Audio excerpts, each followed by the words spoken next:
baik. Jika terinfeksi dengan nilai-nilai keburukan, maka di sini kasusnya adalah kembalikan ke Quran surah ke-4 An-Nisa ayat 17 sampai dengan ayat ke-18. Itu yang dikenal dengan taubat namanya. Ya, innamat taubatu 'alallahi lilladzina ya'maluna su'a bijahalatin tsumma yatubuna min qarib. Ya, sungguh taubat itu berlaku kata Allah bagi orang-orang yang terinfeksi dengan penyakit buruk. Su itu, nih, lihat ayatnya. Innamat taubatu 'alallahi lilladzina ya'maluna su'an.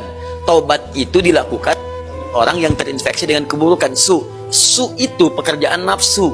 Nafsu, dari mana taunya? Quran surah 12 ayat 53. Inna nafsa la'ammaratun bisu. Su sumbernya nafsu. Kalau ada orang kemudian digerakkan nafsu berbuat buruk kemudian sampai terinfeksi dirinya, maka caranya dengan taubat.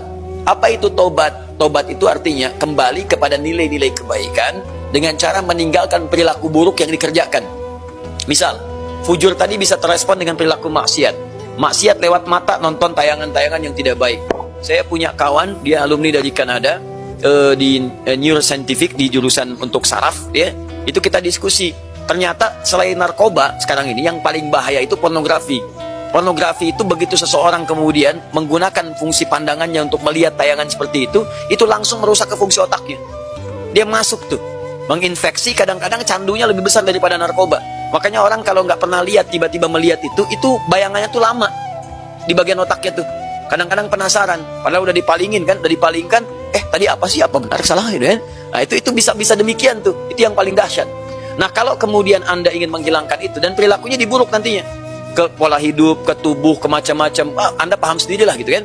Nah maka apa yang kemudian mesti dilakukan? Tinggalkan itu, tinggalkan, jauhi, taubat, akui salah, sesali itu, kemudian tinggalkan, dan cara meninggalkannya ganti dengan yang lebih baik. Pandang yang baik-baik, latihannya begitu. Lihat yang baik-baik ya. Awas, kalau orang terbiasa melihat yang halal, maka yang haram akan alergi. Sama dengan pasangan kehidupan di keluarga. Kalau sering melihat yang halal, pada yang haram itu nggak akan ada ketertarikan berlebihan, nggak ada. Ya, tapi kalau sering melihat yang haram, istri orang itu kan bukan mahram antum. Kalau ngelihat istri orang keseringan, ngelihat istri sendiri jadi nggak enak. Ibu juga sama gitu. Kalau ngelihat suami orang tuh keseringan, lihat suami sendiri itu udah hambar. Makanya kalau orang-orang ngelihat yang halal itu yang bagus-bagus, maka yang haram itu akan sulit kita.